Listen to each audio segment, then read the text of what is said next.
নমস্কার সবাইকে। সবাই কেমন আছো? মা কালী দোয়ায় খুব খুব ভালো আছো, আমিও খুব ভালো আছি। থাম্বনেলটা দেখেই বুঝতে পারছো আবার আমি হাঁটতে চলে এসেছি সে অনেক দিন পর।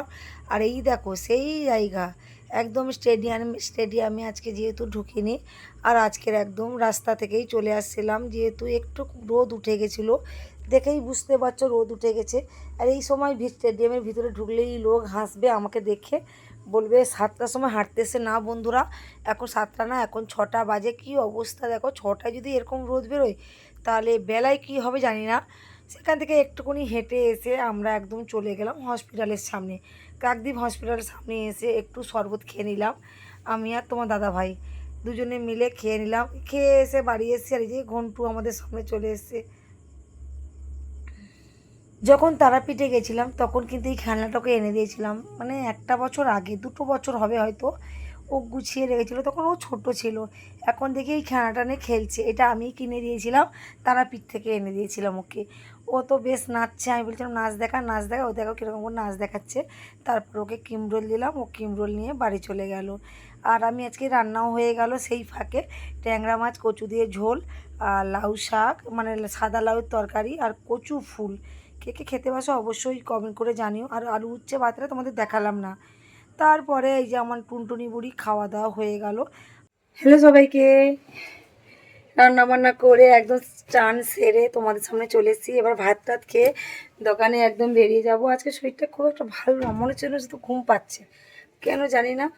আর মেঘটা দোকানে চলে এসেছি। আর এই যে আমাদের রিয়াদের বাড়িতে মনসা পুজো হয়েছিল, সবার জন্য পান্তানি এসছে, কিন্তু আমরা তো অ্যাকচুয়ালি ভাত খেয়েছি। ও কিন্তু আমাদেরকে কালকের থেকেই বলেছিল, তাও সব খাবার নিয়েছি।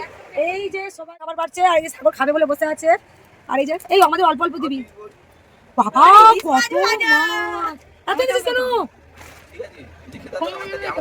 যে ইলিশ এই না, রাকেশকে দিছি, রাকেশকে দিছি। এই তো রাকেশকে রাখেনি। মা কত রকম রান্না করে আমাদের জন্য পাঠিয়েছে দেখো। ইলিশ মাছ ভাজা, ঢেঁড়স ভাজা, কুমড়ো আলুর ঘন্ট, মাছ ভাজা, মানে মাছ ভাজা বলছি, আলু ভাজা, ডাল চচ্চড়ি, মানে কত রকম, পটল ভাজা। ভাইরে ভাই, পেটটা পুরো একদম, এমনিতে আমার পেটটা ভর্তি হয়ে আছে, আরও পেট ভর্তি হয়ে গেছে। তারপরে আমরা যে খাওয়া দাওয়া করার পরে তোমার দাদা ভাইরা চলে গেল একদম সে পাশের দোকানে। তোমার দাদা ভাই আর বাড়িতে খেতে যায়নি। এই যে সব বিকালবেলার ভিডিও এটা, সব দেখো একদম কালে, মানে মাল এসছে কলকাতা থেকে, সব মালগুলো মিলানো হচ্ছে। আর মাল না মিললে দাম ফেলা যাবে না। ওই দেখো তারা দুজনে মারামারি করছে। আর প্রচুর প্রচুর পুজোর কালেকশান চলে এসছে। তোমরা যদি নিতে চাও অবশ্যই চলে এসো মণ্ডল ব্রাদার্সে। কাকদ্বীপ মণ্ডল ব্রাদার্স এক নামে সবাই চেনে। আর অনেক সুন্দর সুন্দর স্টোনের হেয়ার বেল এসছে, অনেক দামি দামি। তোমরা যদি নিতে চাও ঝটপট চলে এসো আমাদের দোকানে। আর প্রচুর প্রচুর যদি না কমেন্ট করো, নাহলে বুঝতেই পারবো না কোন জিনিসটা তোমরা নিতে চাও। আর এই দেখো দাম ফেলছে রাজা। রাজা, সাগর আছে, বাবলা আছে, শিমুল আছে, আর ওর কাকু আছে। ওর কাকুকে দেখতে পাচ্ছ, ও কাকু কোথায় ঢুকে আছে দেখতেই পাচ্ছি না। এটা তো রাজা। প্রচুর মাল এসছে, এখন সব দাম ফেলা হচ্ছে শিমুলের দোকানে। আর আমরা আছি এখন ওই পাশের দোকানে। আমি একটু এসে দেখলাম ওরা যখন দাম ফেলছে, আমি তখন বললাম তাহলে একটু যাই। আর হ্যাঁ, সিলভারের টিকলি কিন্তু চলে এসছে। তোমাদের যদি লাগে অবশ্যই চলে এসো আমাদের দোকানে মন্ডল ব্রাদার্সে।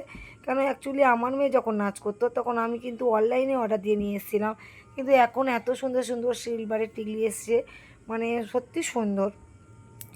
আমি ইচ্ছা করছিল একটা নিয়ে নিই, কিন্তু আমার তো যেহেতু আছে আমি আর নেবো না। আর এখন তো আমাদের দোয়েল বুড়ি বেশি প্রোগ্রামই করে না, আমি আমার ব্যস্ততার জন্য আমার টুনটুনি বুড়ি তো একদমই সময় দিতে পারি না। আর যেহেতু পড়াশোনাটাই মেন, তাই পড়াশোনাটাই করুক। আর কালকের আবার নতুন নতুন ভিডিও নিয়ে চলে আসবো। টাটা।